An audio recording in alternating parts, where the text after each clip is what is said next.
Pagi, Pak. Tolong dibuka kameranya semua, saya mau foto dulu di awal siapa yang udah masuk nih.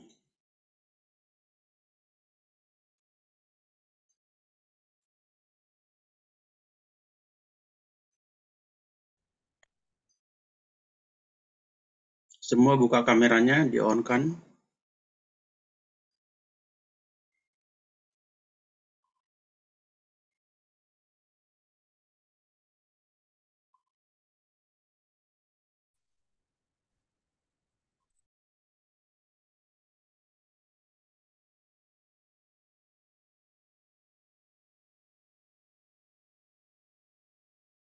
Oke, kita mulai.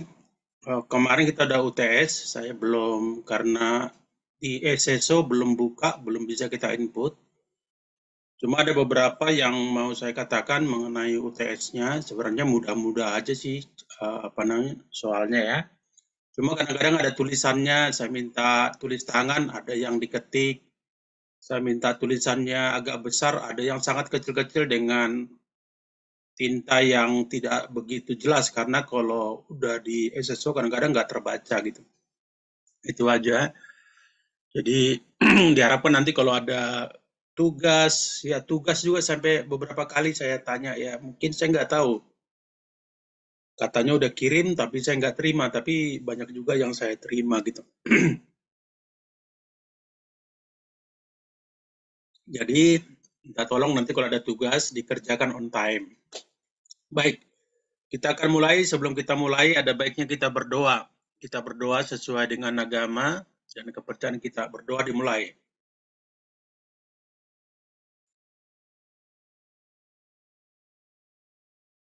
Doa selesai. Kita masuk ke materi kita hari ini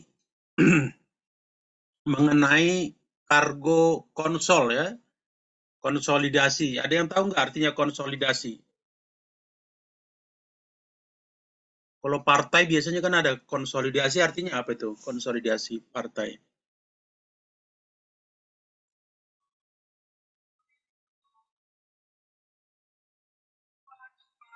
Konsol kan berarti kan mengumpulkan ya. Jadi kargo kadang-kadang kan tidak apa cuma sedikit gitu. Jadi LCL, jadi tidak kalau dimasukkan ke dalam kontainer tentu terlalu banyak space yang kosong, longgar ya.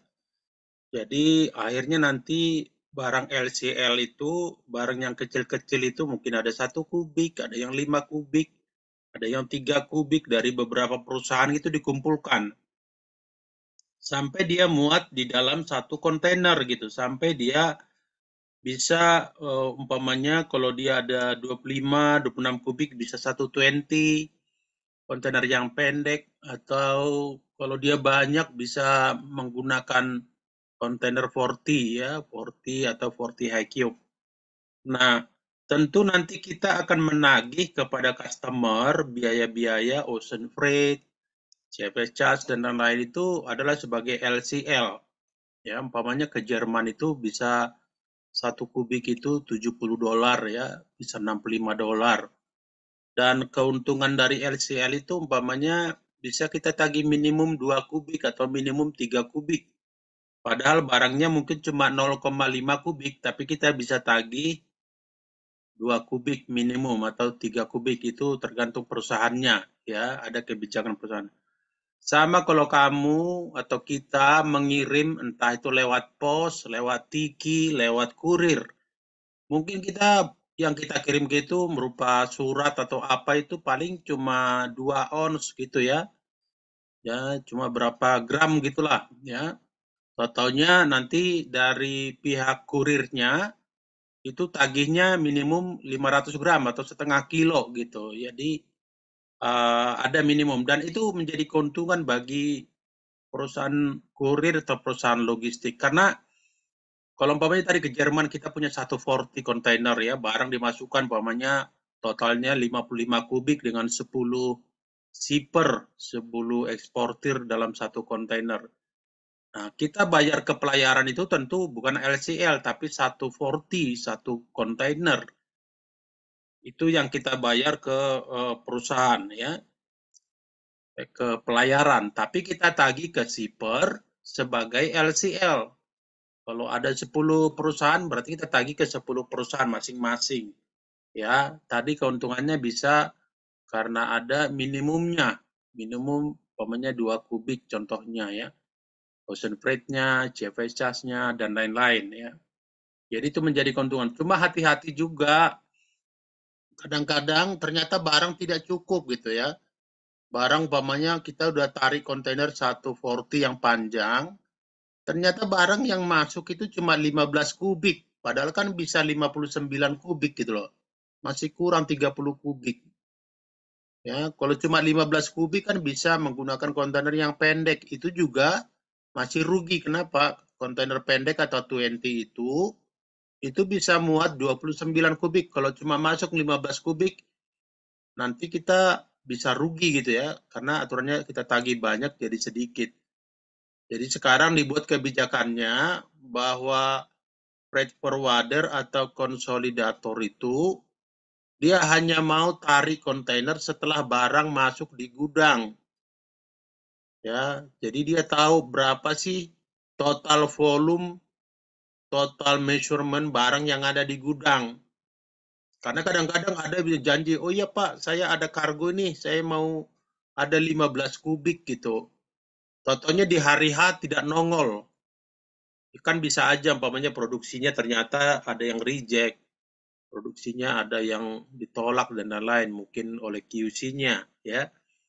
Jadi sekarang umpamanya staffingnya kan biasanya hari Sabtu tuh. Hari Sabtu staffing, kapalnya hari Senin berangkat. Jadi dibuat closing. Closing itu artinya tanggal terakhir masuk, jam terakhir masuk biasanya hari Jumat jam 5 sore ya. Jadi atau jam 4 sore. Jadi kalau tidak masuk jam 4 sore ya nggak diterima tapi nggak dikirimkan gitu. Kenapa? Karena ya nanti terlambat semuanya. Jadi nanti jam 4 sore udah masuk semua barang bisa dihitung berapa kubik. Apakah menggunakan kontainer pendek ataukah menggunakan kontainer panjang atau 40 sesuai dengan actual measurement, actual kubikasi barang yang ada di gudang ya. Karena kita nggak bisa, umpamanya customer kadang-kadang ya janji masuk 15 kubik, tentunya nggak jadi masuk gitu ya. Jadi kita buat ada istilahnya itu closing gudang jam berapa, hari apa, closing dokumen juga karena sekarang ini kalau kita nggak punya PEB, dokumen PEB, pemberitahuan ekspor barang, itu orang gudang juga nggak mau terima, ya, nggak mau terima barang. Karena kadang-kadang barang masuk, kita tarik kontainer untuk dimuat, totalnya dokumennya tidak oke gitu, tidak ada. Kan kalau tidak ada PEB, tidak ada NPE, tidak bisa ekspor juga gitu loh. Jadi walaupun ada barang, tapi nggak ada dokumen, nggak bisa ekspor ya. Aturan kita udah masukin di satu kontainer, totalnya dia nggak masuk, nggak muat karena nggak ada dokumennya, ya akhirnya kontainernya jadi kosong. Kalau kosong ya separoh gitu isinya atau sedikit, itu merugikan ya. Jadi harus fix semuanya gitu. Walaupun customer kadang-kadang tunggu dong Pak, tunggu ya kita nggak mau seperti itu karena kita tidak jamin, yang jamin yang sudah masuk barang dan juga dokumen sudah ada. Nah itu yang kita pelajari. Jadi konsolidasi ya, konsol kargo. Itu di freight forwarder konsol itu ya kalau pinter untuk menghandle konsolidasi itu keuntungannya lumayan ya, lumayan besar nih. Dibandingkan dengan umpamanya barang-barang yang apa full container ya, FCL FCL. Kargo konsolidasi atau consolidation cargo ya, atau konsol kargo.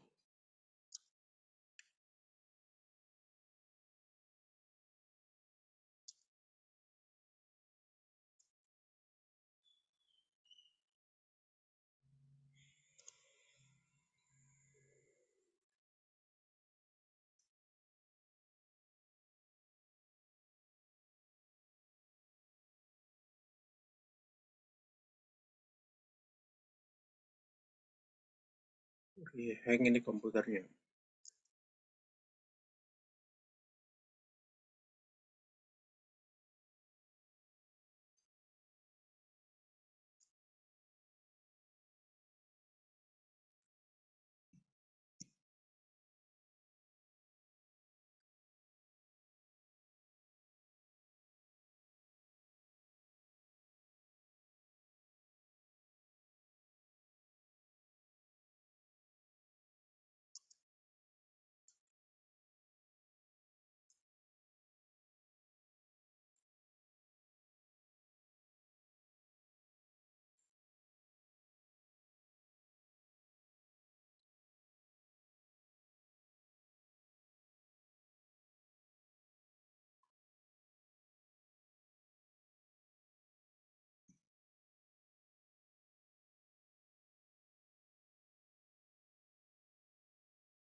Oke,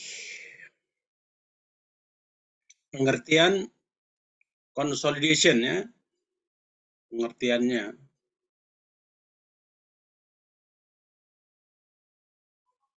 Proses pengumpulan beberapa kiriman barang dari beberapa shipper. Shipper itu istilahnya itu, shipper itu bisa juga disebut sebagai eksportir, bisa juga disebut sebagai seller ya, ini shipper ya.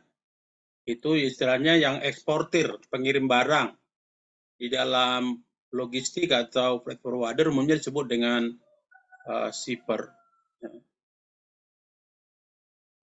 Jadi pengumpulan beberapa kiriman barang dari beberapa shipper, berarti bukan satu ya, untuk beberapa consignee. Consignee itu pembeli ya, atau buyer. Kalau tadi seller, ini buyer ya. Shipper, consignee. Shipper itu penjual, consignee itu pembeli. Yang dikemas dalam satu satuan unit yang dilakukan oleh pihak ketiga. Pihak ketiga di sini yaitu pihak freight forwarder atau pihak logistik ya. Seperti contoh di sini ya, contoh di sini kita bisa lihat ini kan ada, taruh aja ini shipper 1 atau eksportir 1, eksportir 2, eksportir 3, eksportir 4. Contohnya bisa 4, bisa 5, bisa 6 ya. Tentu di sini masing-masing punya kargo ya. Masing-masing mereka punya kargo. Karena di sini kan dibilang small shipment, small berarti barang kargonya dikit gitu ya. Kalau dia banyak, ya pasti dia langsung menggunakan kontainer gitu ya. Kalau dia banyak. Tapi kalau sedikit, ya udah digabung. Pertama ini barang-barang ini dikumpulkan dulu di gudang, di warehouse-nya sama si buyer konsolidator atau si freight forwarder di gudang, dikumpulkan. Kan tadi katanya kan konsol ya, konsolidasi. Jadi dikumpulkan dulu. Ya, dikumpulkan dari satu, pabrik 2, pabrik 3, pabrik 4 dikumpulkan di warehouse. Nanti setelah dikumpulkan, tentu dilihat berapa banyak. Umpamanya tadi saya bilang kalau umpamanya ada 29 kubik, itu bisa menggunakan kontainer yang pendek ya, 120.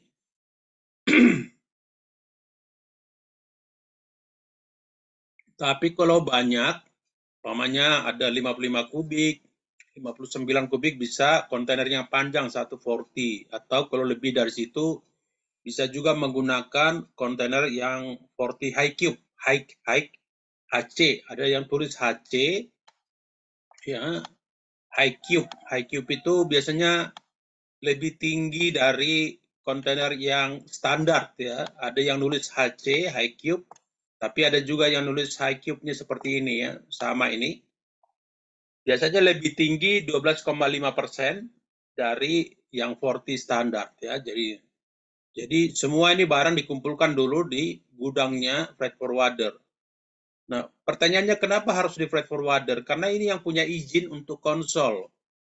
Izin dari Bea Cukai atau Departemen Perdagangan, ya. Boleh nggak umpamanya ini satu apalah ya, satu grup perusahaan ya, satu grup perusahaan. Boleh nggak umpamanya ya udah yang satu ini kumpulkan ke pabrik yang kedua, yang tiga ini pabrik kumpulkan yang kedua, yang empat ini kumpulkan, nggak boleh. Karena si shipper atau eksportir itu tidak mempunyai izin untuk konsolidasi, ya nggak punya. Pelayaran juga seperti Evergreen, Marsline, Hapag-Lloyd, Choyang, Jimline, itu juga nggak punya. Nggak dikasih, nggak boleh gitu. Kecuali pelayarannya udah dia umpamanya Evergreen ya. Contohnya Evergreen Shipping Line itu bikin forwarder juga. Namanya Evergreen itu Evergreen Logistik. Itu freight forwarder. Itu boleh. Evergreen Logistiknya yang mengadakan konsolidasi. Tentu untuk konsolidasi ini ya tujuannya sama. Tadi saya bilang contohnya ke Jerman ya, ke Hamburg ya. Baru nanti dimasukkan dalam satu kontainer, tujuannya sama. Tentu nanti dikirim lewat kapal ya untuk tujuan ke port place of port of discharge-nya ke Hamburg contohnya ke Ham ya. Jadi tujuannya harus sama. Itu biasanya konsolidasi. Kan nggak mungkin dimasukkan satu kontainer ternyata barangnya ada yang ke Jerman, ada yang ke USA atau ada yang ke Meksiko, nggak mungkin, ya, nggak mungkin. Tapi tujuannya sama, ya. Di sini dikatakan beberapa shipper untuk beberapa consignee. Berarti kan ini shipper 1, shipper 2, shipper 3, shipper 4. Berarti nanti di sini ada consignee 1, consignee 2, consignee 3. Mungkin nanti di sini konsignee 1 sampai 3 mungkin ini untuk sini gitu ya. Tapi sama-sama tujuannya harus satu tujuan ke Jerman ya. Jangan digabung untuk ke Jerman, contohnya digabung barang ke USA. Nanti gimana masalah dong, masa barang ke Amerika dikirim ke Jerman. Ya nanti karena salah gitu itu harus di reroute namanya ya. Tapi bisa juga beberapa shipper tapi satu konsignee bisa ya. Kalau ini kan namanya beberapa shipper dengan beberapa konsignee itu disebut dengan LCL, LCL atau CFS, CFS ya. Tapi kalau dia beberapa shipper, ya beberapa shipper, kan bisa aja umpamanya Adidas ya, Adidas di Jerman, dia ada Adidas di Jerman, di sini di Indonesia ada pabrik yang menghasilkan sepatu Adidas. Ya, karena saya pernah handle itu ada 28, kalau nggak salah 28 pabrik di Jakarta, ada di Bandung, ada di Semarang itu. Bisa juga dari beberapa shipper ini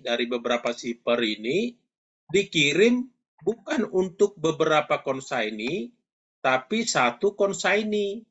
Ya, jadi ini buat Adidas, ini juga buat Adidas, ini juga buat Adidas, ini juga buat Adidas, bisa.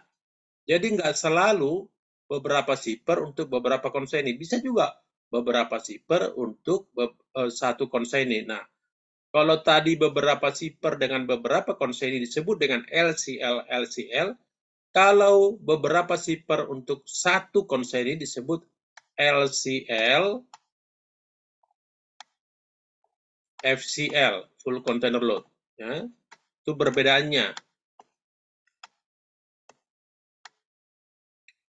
Itu ya. Kalau tadi beberapa shipper, beberapa consignee atau customer, itu namanya LCL, LCL. Beberapa shipper, tapi satu pembeli, satu consignee disebut dengan LCL, FCL. Ya. Bisa nggak dari satu shipper, tapi ke beberapa consignee? Bisa, tapi jarang. Ya.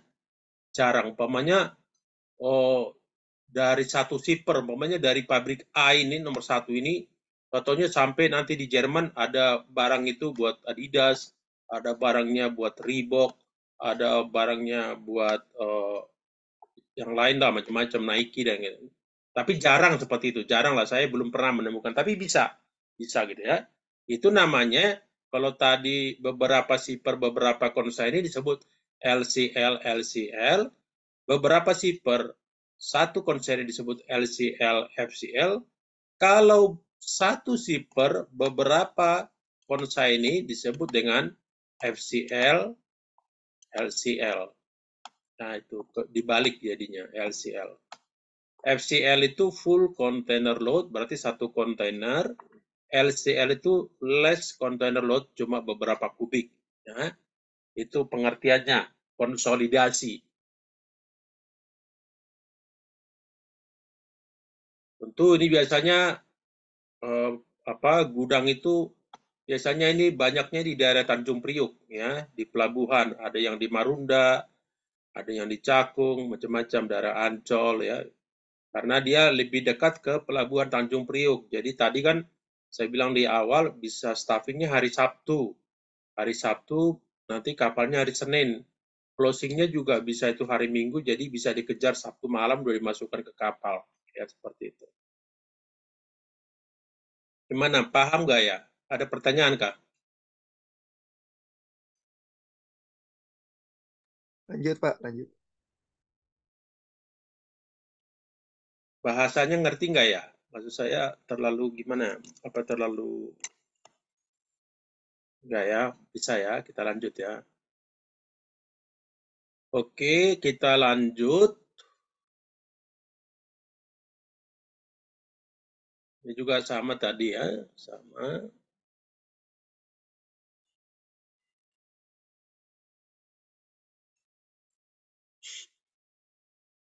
Ini contoh lagi biar lebih ini ya.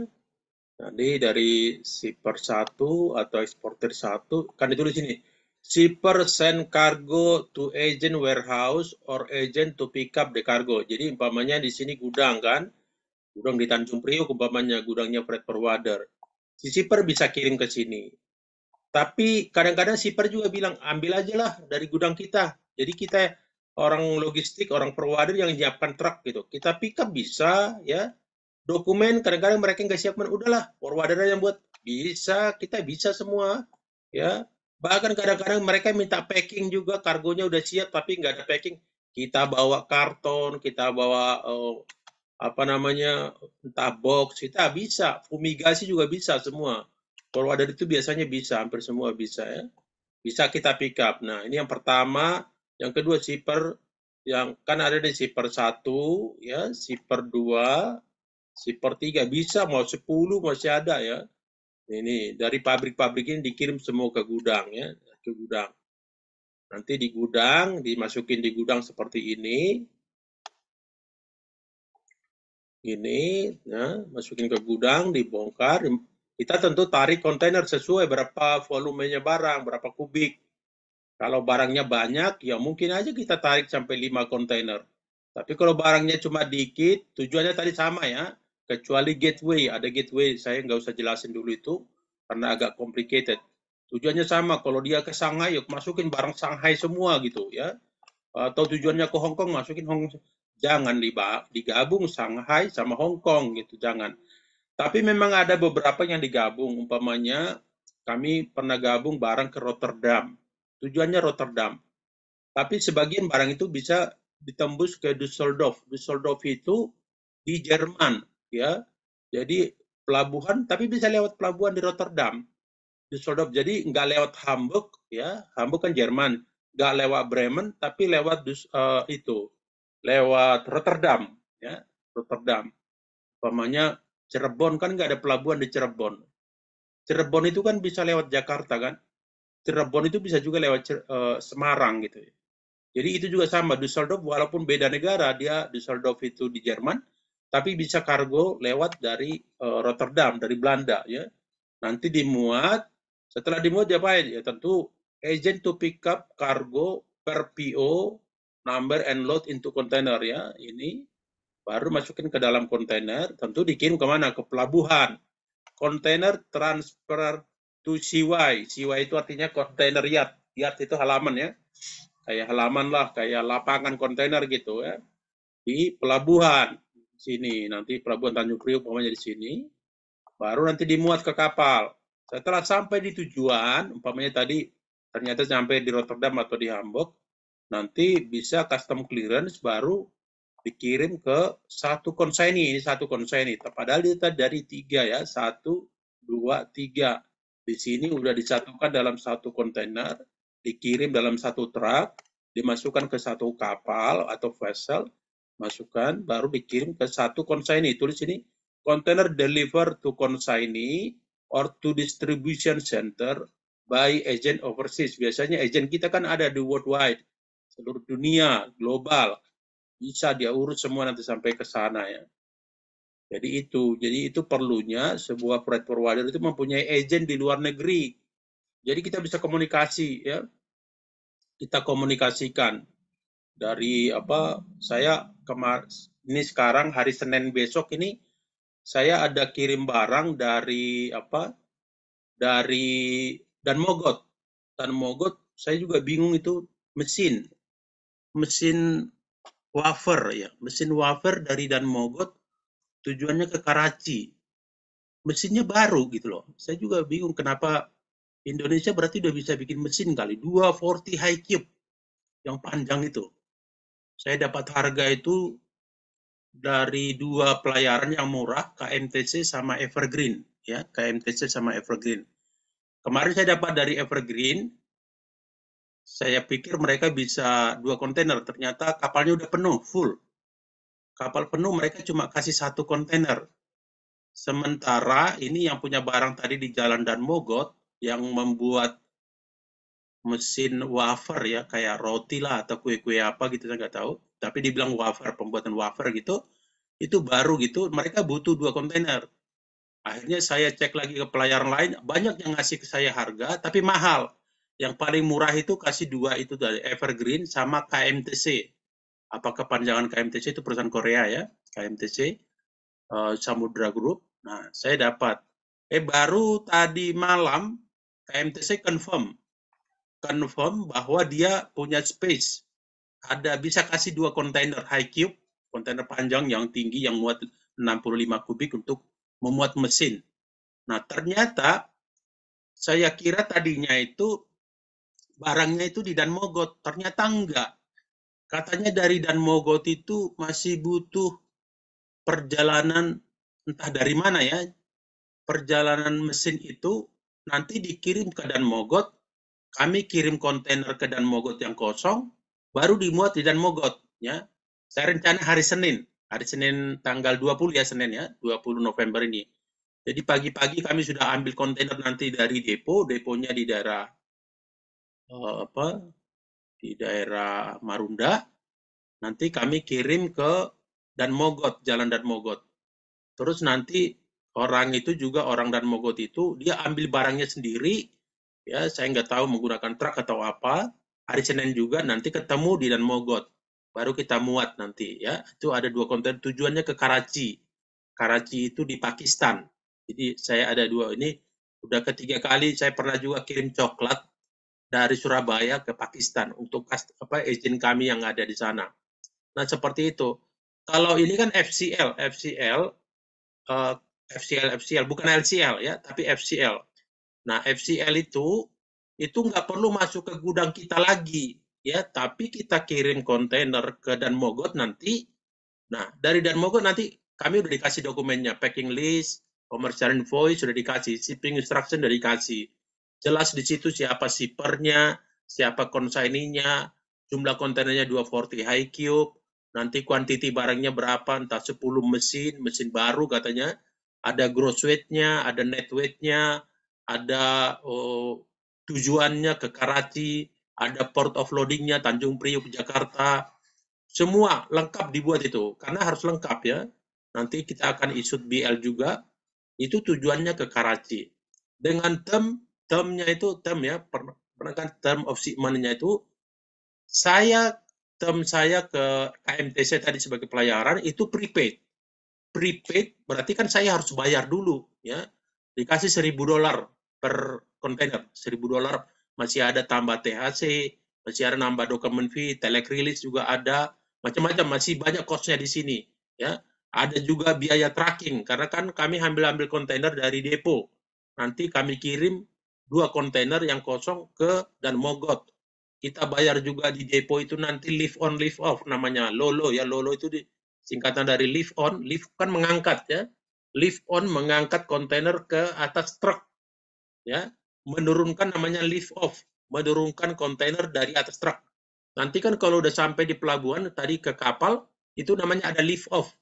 Itu kira-kira untuk satu kontainer itu lift on sama lift off itu bisa 600 ribuan. Ada juga biaya administrasi dan lain-lain. Ada lagi ocean freight yang tadi saya bilang $1.000, berarti untuk dua berarti $2.000.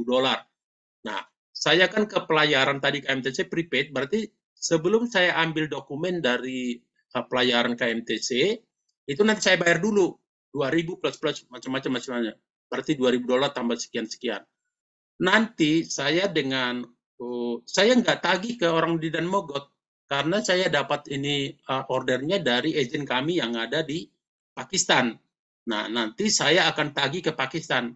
Tapi tahu sendiri kan Pakistan itu hampir sama dengan India sama China. Kadang-kadang pembayarannya sulit ya.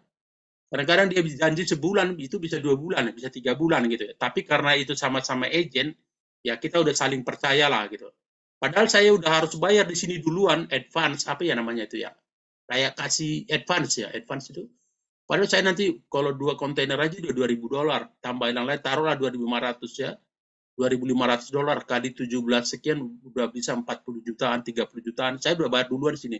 Nanti dari Pakistan saya tagih itu bisa baru dibayar 2 bulan gitu lama. Jadi tapi nggak apa-apa.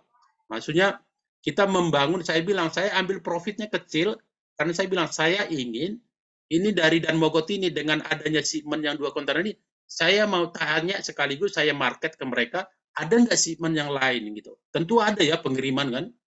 Nah, itu yang kita mau tuju. Kita market juga buat yang lain. Ada nggak ekspornya yang lain ke negara yang lain? Atau ada nggak impornya dari negara lain? Itu tujuan kita. Jadi kita ambil small profit, nggak terlalu gede. Yang penting dapat dulu, jadi kita bisa masuk ke dalam. Termasuk juga strategi untuk marketing gitu. Karena kalau kita ada perusahaan gitu, kita udah tahu perusahaan, tapi kita nggak dikenal, kita telepon, halo, kita mau menawarkan itu, dicuekin.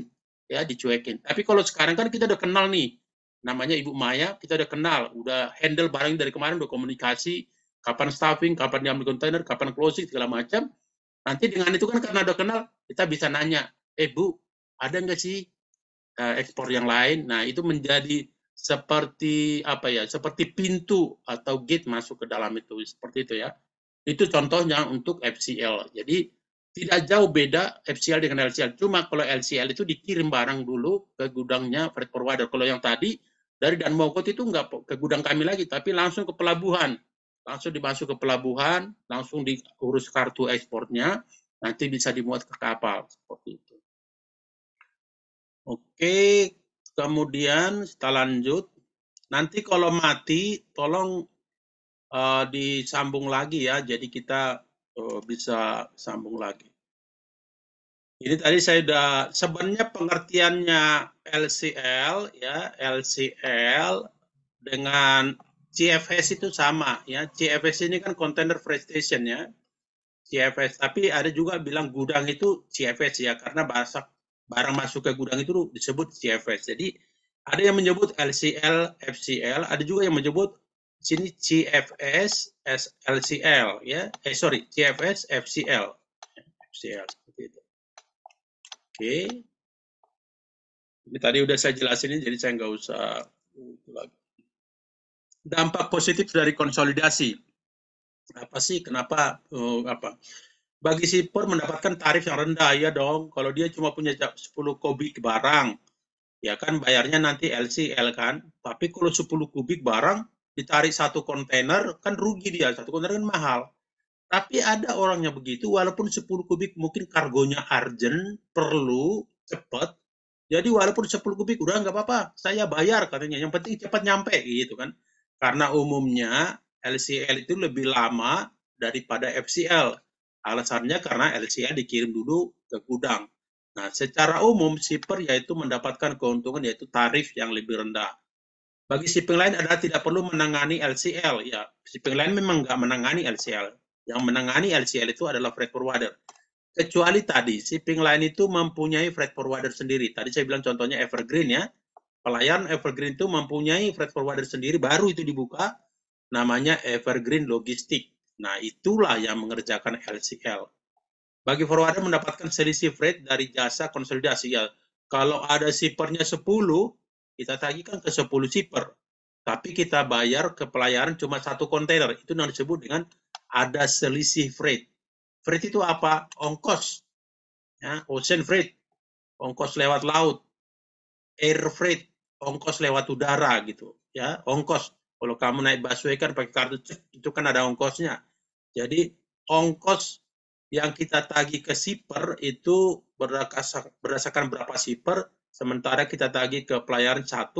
Nah, selisihnya itulah menjadi keuntungan dari jasa konsolidasi atau freight forwarder.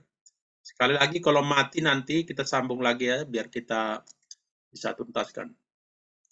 Dampak negatif dari konsolidasi ya, biasanya ada positifnya, negatif. Ketika forwarder masih memiliki banyak empty space, tadi saya bilang, kita udah tarik 40, totalnya barang yang masuk cuma 5 kubik, ya aduh kasihan kan, jadi space-nya kosong. Kadang-kadang ada yang curang gitu, karena empty gitu, dia nggak berangkatin barangnya. Tapi itu bahaya, barang nggak diberangkatin, ditunggu minggu depan lagi. Bisa aja barang itu totalnya urgent, perlu gitu kan, ya barangnya urgent gitu, totalnya umpamanya keperluan untuk menikah, ada umpamanya 30 November ada yang menikah, totalnya barang-barangnya dikirim lah. Kalau kita kirim barangnya setelah 30 November kan nggak itu lagi gitu loh ya, nggak apa namanya itu, ya udah salah lah seperti itu, nggak dibutuhkan lagi ya. Jadi itu yang menjadi negatifnya, kadang-kadang tidak masuk barang semua, atau kadang-kadang bukan nggak masuk, memang nggak ada customer yang booking kan, ya cuma 10 kubik gitu di gudang, ya diberangkatin juga. Kadang-kadang kalau udah begitu udah, kita cuma punya 10 kubik, cari aja forwarder lain. You punya nggak ke Jerman katanya? Ya punya, yuk kita gabung, ya. Jadi forwarder mengirimkan lagi kepada orang lain, itu disebut dengan co-loader, menggunakan co-loader ya, co-loader, di-co-load lagi ke orang lain, daripada dia harus berangkat 10 kubik, atau 1 kontainer, kan rugi. Ya udah, sesama forwarder kita kontak. Makanya di forwarder itu kadang-kadang kita bilang, kita nggak ada apa ya, pesaing gitu ya. Forwarder sama forwarder itu kadang-kadang kita bilang nggak, bukan pesaing ya, tapi mitra. DHL umpamanya dengan Kuehne+Nagel, DHL kan itu besar ya, Kuehne+Nagel besar, yang lain. Kadang-kadang mau mereka bermitra. Wah, kalau saya cuma 10 kubik, daripada saya kirim 10 kubik 1 kontainer, rugi saya. Ya udah kontak aja DHL, mungkin mereka punya barang juga 20